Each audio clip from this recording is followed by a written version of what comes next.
So let's say we have a particle of mass m that's constrained to live between x equals 0 and x equals L, and we're given its wave function at t equals 0 to be a times x. And we want to find psi of x and t. Right, we want to find the wave function at all times, and right, the only way we know how to do this is to break this up into all of its components, its component waves, where each component wave is an eigenfunction of energy. So it's going to be a collection of energy eigenfunctions that all together add up to give us this function. And we know that the coefficients, right, the weights of each of those waves is going to be given by this Cn, which, as we've seen before, involves the eigenfunctions and the function that we have here, like that, right? So this is getting us the component, it's getting us the coefficient for each of those in the same way that we've seen that if we do j dot some vector, we will get the value, the y value of this vector, right, where j hat represents the y direction. So similarly, but under not the dot product, but under integration. But first of all, we need to know what a is, because we're going to take psi of x and 0 and put it in here. We know what these are. So we know that psi n of x, these functions are square root of 2 over L, sine of n pi x over L. And we're going to do this integral, but we need to know what a is. So a will come from normalization, right? A modulo squared. We're integrating over minus infinity to plus infinity, but the wave function is 0 everywhere because this particle is forced to live in here, so it's 0 out here. So the only interesting contribution comes from those limits. And so we're in the modulo squared. In this case, just means x squared and dx. And so we get a modulo squared.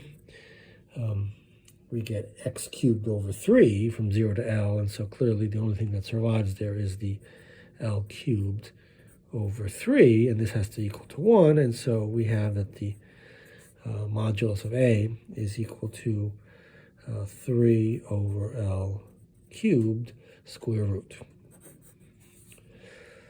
Okay, so let's do our CNs. Cn is equal to, again, psi n star psi in dx, which becomes, we have a 3 over L cubed square root, 3 over L cubed square root. We have a root 2 over L from the psi n's. None of these are all constants, so we just pull them out of the integral, and then we're integrating from 0 to L. We have the x from the psi function, and then we have the sine of n pi x over L, and we're integrating in dx. So it's not a complicated integral, but it's a little bit annoying. We have to sort of change the variable of integration here. So maybe we can consider a variable y, which is n pi x over L. This gives us a differential, which is n pi over L dx. And with that, we get Cn is equal to, we have to work through this. So we get 6 over L to the 4th square root. So we have 6 over L to the 4th square root. We replace the variable of integration here. And so we're going to use a y value which is this. And so we have an L over n pi term here, actually squared. So we have a L squared over n squared pi squared. That comes out there, and now we have 0 to integrating in y. So we're going, when x is L, then y is n pi, so 0 to n pi of y sine of y in dy.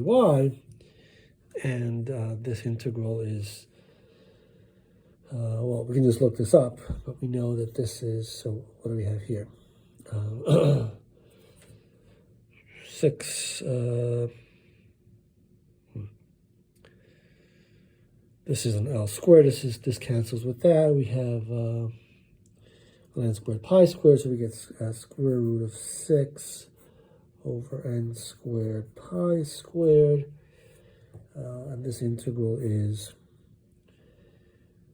it's y cosine y plus sine, or actually minus y cosine y plus sine of y.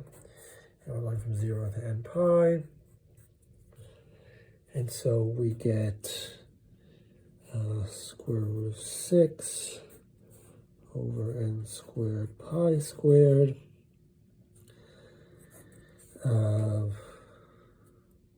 Minus n pi cosine of n pi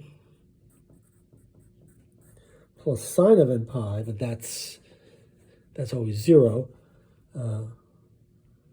minus this whole thing evaluated at 0, so that this is 0, so that goes away. Sine of 0 is 0, so we get no contribution there, and so that's it. Square root of 6 over n squared pi squared times n pi, so we'll cancel a factor of n pi here, so this will become square root of 6 over n pi.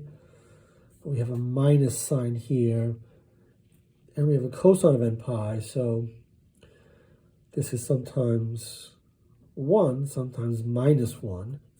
So when n is 1, this becomes negative, and we have a positive over here.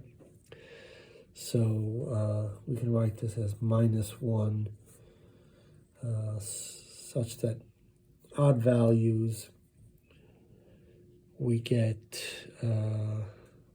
negative. So n plus 1. And so we can say that the wave function psi of x, so we have the Cn coefficients, and so the overall function psi of x and t is now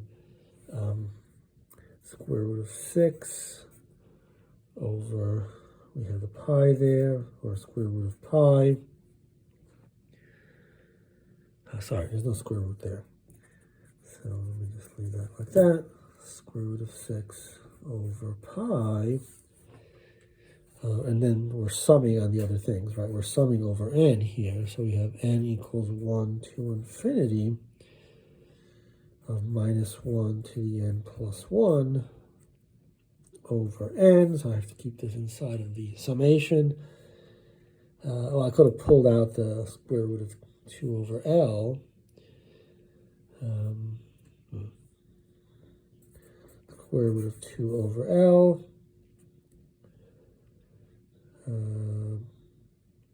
times sine of n pi x over L e to the minus I e n t over h bar.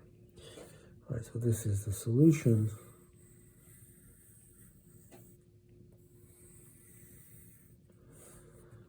Right, this is nothing more than, I didn't actually write it down at the beginning, so let me write it here. Psi of x and t is equal to a sum over n of Cn psi n x e to the minus I e n t over h bar.